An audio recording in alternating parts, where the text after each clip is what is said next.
ఉదయనాచార్యుల శిష్యుడైన నీలకంఠాచార్యుల వారిని జయించి ఆయన యొక్క మనస్సులో అద్వైత బీజములను నాటిన కొన్ని దినములకు శ్రీ శంకరులు పశ్చిమ సముద్ర తీరమైన ద్వారకా నగరము నుండి బయలుదేరి ఉజ్జయిని నగరానికి ప్రవేశించారు.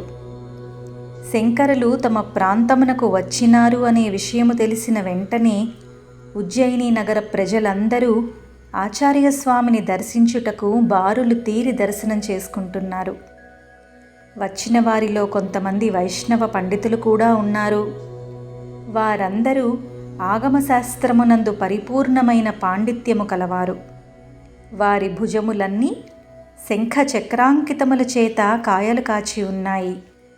బాణాకారముగా కొంతమంది, దండాకారముగా కొంతమంది ఊర్ధ్వపుండ్రములను ధరించి, చెవులయందు తులసీ దళములను ధరించి, తులసి మాలలు మెడలో వేసుకొని, సుగంధ ద్రవ్యాలను పూతలుగా వ్రాసుకొని దర్పాన్ని ప్రదర్శిస్తూ శంకరుల వారిని దర్శించుకున్నారు.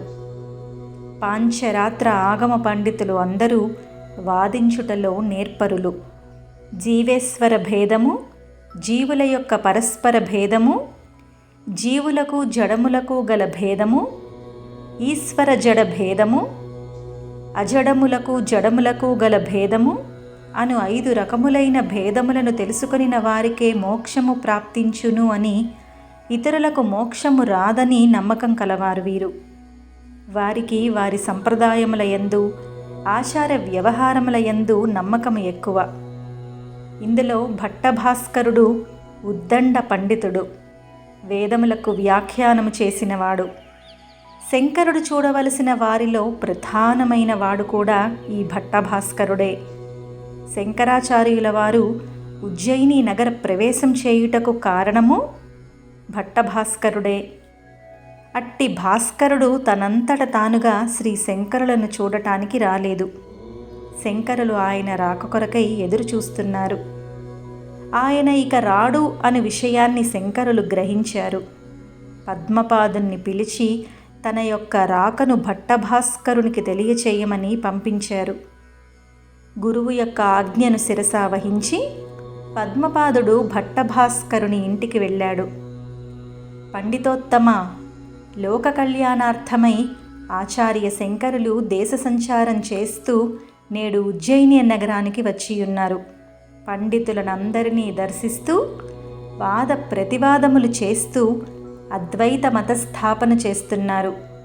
జగద్గురువులైన శంకరాచార్యుల వారు లోక కళ్యాణార్థమై వ్యాస భగవానుడు వ్రాసిన బ్రహ్మసూత్రములకు అద్వైతపరంగా వ్యాఖ్యానము చేశారు.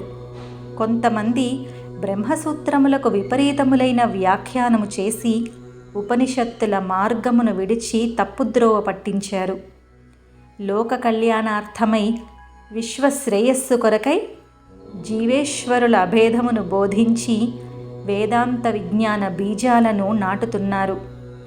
మీరు బోధించుచున్న ద్వైత భావన అను చీకటిని తరుమువేయు సూర్యుని వంటి వారు శంకరాచార్యుల వారు. మీరు ఆచరించుచున్నది విపక్షం కాకూడదు అని మీరు తలచినట్లయితే శంకరుని దర్శించి వారితో చర్చించవలసిన బాధ్యత మీపై ఉంది. మీరు శంకరుని దర్శనం చేసుకొనకపోయినచో ఓటమిని అంగీకరించినట్లే, ఇక మీ ఇష్టం అని యుక్తియుక్తముగా పద్మపాదుడు తెలియజేశాడు. పద్మపాదుని మాటలను వినిన భట్టభాస్కరుడు ఒక్క మారుగా కోపంతో ఊగిపోయాడు. నిప్పుల్లో నేతిని వేసినట్లు భగ్గుమన్నాడు. కనులు ఎర్రబారాయి, ముఖం కందిపోయింది. ఆవేశంతో పద్మపాదుణ్ణి చూస్తూ, ఏమయ్యా, నీ యొక్క గురువు దేశాలన్నీ తిరిగాడని చెప్పుచున్నావు కదా, నా వంటి పండితుల యొక్క సంగతి ఆయనకు తెలియదా? కొమ్ములు తిరిగిన పండితుల యొక్క తలలపై నా యొక్క పాదముల యొక్క గుర్తులు నాట్యము చేయుచున్నవని మీ గురువుకు తెలియదా? నా యొక్క మతమును కాదనిన వారి యొక్క జీవితాలు ఏ విధంగా ఉన్నాయో మీ గురువుగారు వినలేదా? నా ఎదురుగా నిలబడుటకు మీ గురువునకు ధైర్యము లేదు. తామరతూళ్లను ఏనుగు తినినట్లు మీ యొక్క గురువు యొక్క సిద్ధాంతాలను నేను నమిలేస్తాను. నా యొక్క పాండిత్య ప్రకర్షకు న్యాయశాస్త్ర శిఖామణులు తలలు వాల్చి పారిపోయారు. సాంఖ్యులు నా శక్తి సామర్థ్యాలను గ్రహించి ఎలుకల వలె కన్నాలలోకి దూరిపోయారు. మహామహులైన పండితులు నా ఎదుట నిలబడడానికి భయపడతారు. దేశదిమ్మరి అయిన నీ గురువుతో నేను వాద ప్రతివాదములు చేయుటయా? సిగ్గు సిగ్గు. ఇక నీ ముఖం నాకు చూపించకు. వెంటనే ఈ పట్టణాన్ని విడిచి పారిపోండి అని భట్టభాస్కరుడు హుంకరించాడు.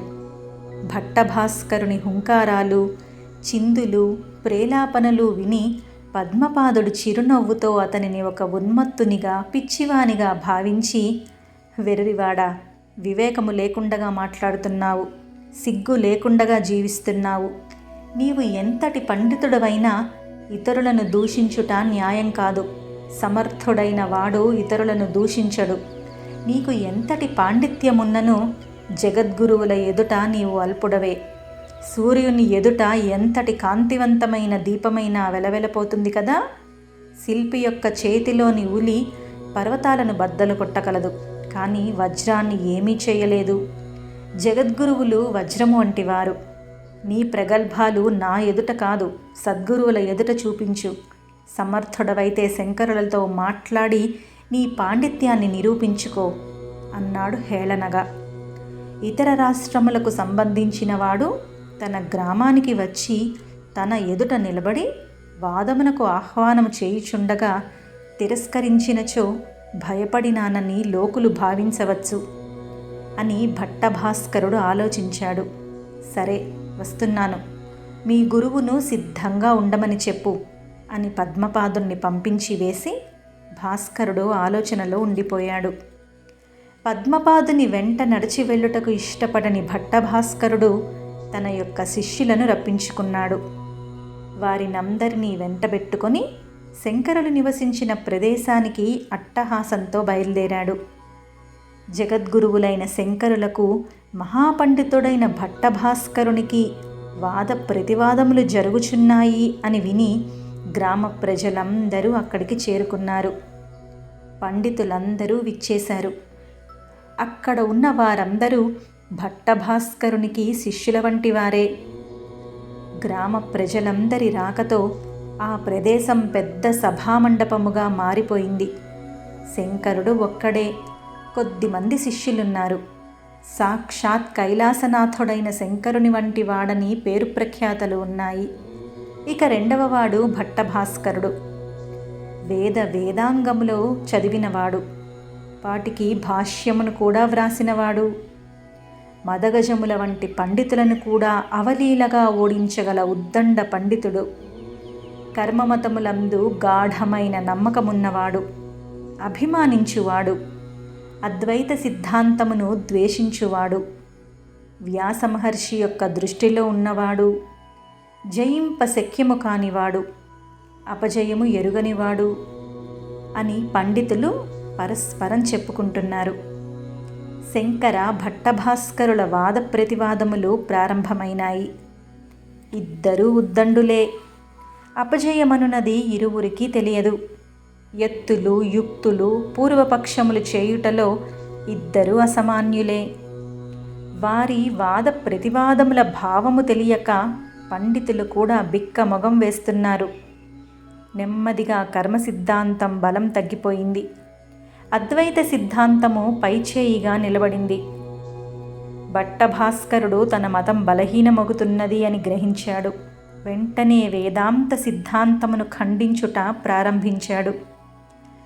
జీవేశ్వరులకు అభేదము చెప్పుట సాధ్యము కాదని పలు విధాలుగా సూచించాడు. వాటినన్నింటినీ శంకరులు సున్నితంగా తిరస్కరించారు. భట్టభాస్కరుల సందేహాలకు అన్నింటికీ శంకరులు శాస్త్రీయమైన సమాధానాలు చెప్పి తృప్తిపరిచారు. చివరగా భట్టభాస్కరునికి కనువిప్పు కలిగింది. శంకరుల అద్వైత సిద్ధాంతములోని రహస్యం, సత్యం బోధపడింది. అంతే. వెంటనే శంకరుల పాదాలకు నమస్కరిస్తూ, నా యొక్క అజ్ఞానాన్ని పోగొట్టిన పరమేశ్వరుడవు, మహాకాలుడవు నీవే అని స్తుతించాడు. ఈ విధంగా ఉజ్జయిని నగరంలో అద్వైత సిద్ధాంత స్థాపన చేసి విజయ పతాకము ఎగురవేశారు. గ్రామస్థులందరూ పలు విధాలుగా శంకరుని కీర్తించారు, నమస్కరించారు. పాదాభివందనాలతో తమ కృతజ్ఞతలను తెలియజేసుకున్నారు. ఈ విధముగా అచటగల దరద, భరత, శూరసేన, కురు, పాంచాల దేశస్థులగు పండితులను జయించి విజయ పతాకాన్ని ఎగురవేశారు. ఉజ్జయిని నుండి బయలుదేరి ఖండకాద్యకర్త అయిన శ్రీహర్షుని జయించారు. అనంతరం శాక్తేయ మతస్థుడైన అభినవగుప్తుని, మురారి మిశ్రుని, ఉదయనాచార్యుని మొదలైన వారినందరినీ జయించినట్లు శంకర విజయంలో కనిపిస్తోంది. కానీ వారి కాలములన్నీ వేరువేరుగా నిర్ణయింపబడ్డాయి. వీరందరికంటే శంకరుడు చాలా పూర్వుడు కావున వీరందరూ అద్వైత సిద్ధాంతాన్ని అంగీకరించారని గ్రహించాలి. వీరందరూ శంకరుని తర్వాతి కాలం వారే. అనంతరం శ్రీ శంకరాచార్య స్వామి శిష్యగణంతో బాహ్లీక దేశంలోనికి ప్రవేశించి అచటి ప్రజలకు అద్వైత సిద్ధాంతమును తాను వ్రాసిన భాష్యములను బోధించుచు స్వసిద్ధాంత స్థాపన చేస్తున్నారు.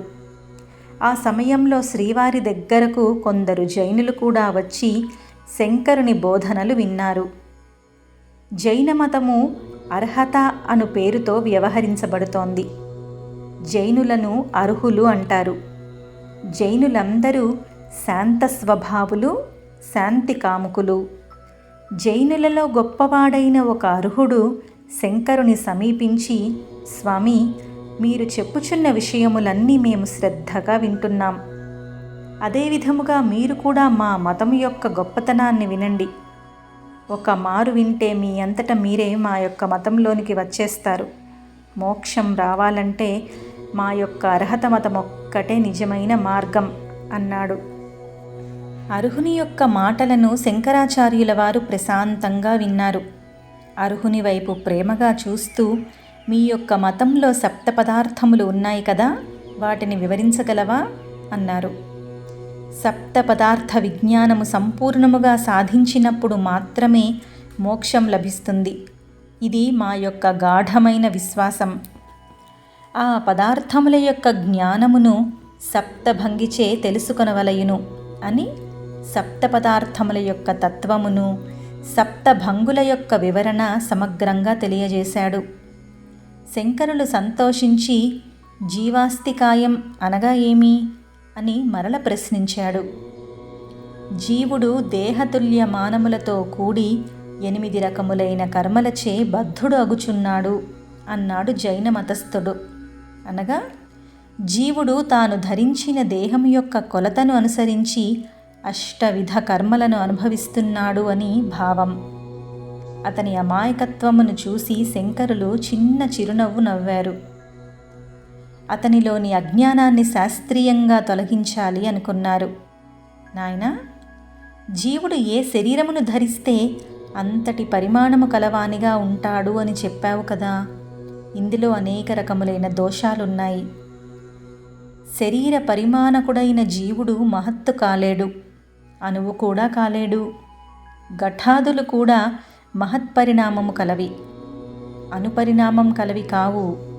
జీవుడు ఎన్ని విధములుగా ఆలోచించినా అణు మహత్ పరిణామములలోనికి చేరడు. జీవుడు మధ్య పరిణామం కలవాడు. శరీరాలు చిన్నవిగా, పెద్దవిగా, పొడవుగా, పొట్టిగా, లావుగా, సన్నంగా అనేక విధాలుగా ఉంటాయి. మానవ శరీరాన్ని ధరించిన జీవుడు మానవ శరీరాన్ని విడిచిపెట్టి ఏనుగు యొక్క శరీరాన్ని ధరించినప్పుడు మానవ పరిమాణంలో ఉంటాడా? ఏనుగు వలె పెద్ద ఆకారాన్ని కలిగి ఉంటాడా? ఏనుగు యొక్క శరీరమంతా వ్యాపించి ఉంటాడా? మానవ దేహం చిన్నది కావున కొంతవరకే వ్యాపించి ఉంటాడా?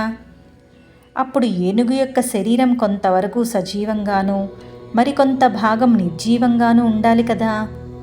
అదేవిధంగా తేనెటీగలో ప్రవేశించినప్పుడు తన శరీరంలోని కొంత భాగమును మాత్రమే తేనెటీగ యందు ప్రవేశపెట్టి మిగిలిన శరీర భాగాన్ని బయటే ఉంచాలి కదా. కానీ ఈ విధంగా జరగటలేదే. కావున జీవుని పరిమాణం నిశ్చిత రూపంలో ఉంది అని జైన మతాన్ని ఖండించగా, అర్హుడు తన యొక్క మతమును నిలబెట్టుకొనుటకు అనేక విధాలుగా ప్రయత్నించి చివరకు ఏమీ చెప్పలేక మౌనంగా ఉండిపోయాడు. అర్హుడు మౌనంగా ఉండుటను చూసి శంకరులు మరొక ప్రశ్నను వేశారు. నాయనా అర్హతుడా, మరొక్క విషయాన్ని అడుగుతాను. నీకు తెలిస్తే సమాధానం చెప్పు. ఆత్మ అవయవములు అనునవి చేతనములా అచేతనములా? అంటే కదిలేవా కదలనివా అని భావం. చేతనములు అనుటకు వీలు లేదు. అవి పరస్పరం విరుద్ధ భావము కలిగి ఐకమత్యం లేకపోవుట వలన శరీరాన్ని బాధిస్తున్నాయి. జడములు అనుట కూడా కుదరదు. జీవుడు మానవ దేహము అను పరిమితి కలవాడు అగుటచే శరీరమును పూర్తిగా చైతన్యవంతం చేయలేడు కదా అన్నారు. శంకరులు చెప్పిన మాటలు అర్హతునికి ఏమీయూ అర్థమవటం లేదు. అతని ముఖం చూసి జాలి చెందిన ఆచార్యస్వామి, అవయవములలో చైతన్యం లేకున్నచో వృద్ధి క్షయములు ఉండవు కదా అని ప్రశ్నలోని అంతరార్థమును నెమ్మదిగా సూచించారు. అర్హతునికి చిన్న మార్గం దొరికింది. యతివర్య, గుర్రములు అనేకములు ఉన్నప్పటికీ ఒకే ఒక రథాన్ని ఐకమత్యంతో లాగుచున్నట్లుగా ఆత్మావయవములు చాలా ఉన్నప్పటికీ చైతన్యం పొంది పరస్పర విరుద్ధ భావం లేకుండగా ఈ శరీరమనే రథాన్ని నడిపిస్తున్నాయి. అందువలననే శరీరావయవాలు పరస్పరం శత్రుత్వం లేకుండగా వృద్ధి పొందుచున్నాయి, అదేవిధంగా క్షీణిస్తున్నాయి అని సమాధానం చెప్పాడు. అర్హతుడా, గుర్రాలు అనే ఇంద్రియాలు శరీరము అనే రథాన్ని లాగుచున్నవని చెప్పావు కదా. అందులో ముఖ్యమైన విషయం మర్చిపోయావు. గుర్రాలు లాగలేవు. గుర్రాలను నడిపించే సారథి సమర్థుడైతే రథం పరిగెత్తుతుంది. అసమర్థుడైతే రథం సక్రమంగా పరిగెత్తదు. కావున చేతనామయమైన శరీరాన్ని ఆత్మ అను సారథి నడిపిస్తున్నాడు. ఆత్మావయవాలు ఆత్మ కంటే వేరైనవి కావు అన్నారు. ఆత్మ ఏ విధముగా నిత్యమైనదో జీవుడు కూడా అదే విధముగా నిత్యుడే. జీవుడు నిత్యుడు కాకపోయినచో అతడు చేసిన పాప పుణ్య కర్మఫలములు సముద్రంలో కలిసిపోతాయి. జీవునికి మరొక జన్మ ఉన్నది కావున వాడు చేసిన కర్మఫలాలు ఎట్టి శరీరాన్ని ధరించిన జీవుని చేరుతూనే ఉంటాయి. ఇట్టి జీవుడు ఆత్మతో కలిసిపోవుటయే మోక్షం. అదే జీవ బ్రహ్మైక్యం అన్నారు. యతీశ్వరులైన శంకరులు పలికిన అమృతపు జల్లులకు అర్హతుని యొక్క సందేహాలన్నీ తీరిపోయాయి. జైనులు, బౌద్ధులు, అర్హతులు తమ యొక్క గర్వాన్ని విడిచిపెట్టి శంకరాచార్య స్వామికి పాదాక్రాంతులయ్యారు. భారతదేశంలోని అనేక సంప్రదాయాలలోని దోషాలను చూపించి వారినందరినీ సన్మార్గ ప్రవర్తకులుగా చేసి జగద్గురువుగా కీర్తినార్జించారు. శిష్య గణంతో అక్కడ నుండి బయలుదేరి కురు, పాంచాల దేశాలను సందర్శించి తమ యొక్క బోధనలతో అచటి వారినందరినీ అద్వైత సిద్ధాంత అనుయాయులుగా మార్చివేశారు. చివరగా కామరూప దేశానికి వెళ్ళి అక్కడ ఉన్న పండితులందరినీ జయించి అద్వైత విజయ పతాకమును ఎగురవేశారు. ఈ విధముగా క్షణకాలము కూడా విశ్రాంతి లేకుండగా శంకరులు దేశ సంచారం చేస్తూనే ఉన్నారు. ఆయన యొక్క మనస్సునకు గల దృఢత్వం, బలం, శక్తి శరీరానికి లేకపోయాయి. ఆయన యొక్క శక్తి సామర్థ్యాలకు శరీరం లొంగిపోయింది, కృశించిపోయింది, బలహీనమైపోయింది. శరీరాన్ని లెక్క చేయకుండగా ఆచార్యస్వామి ముందుకు నడుస్తూనే ఉన్నారు. జైత్రయాత్రలు చేస్తూనే ఉన్నారు.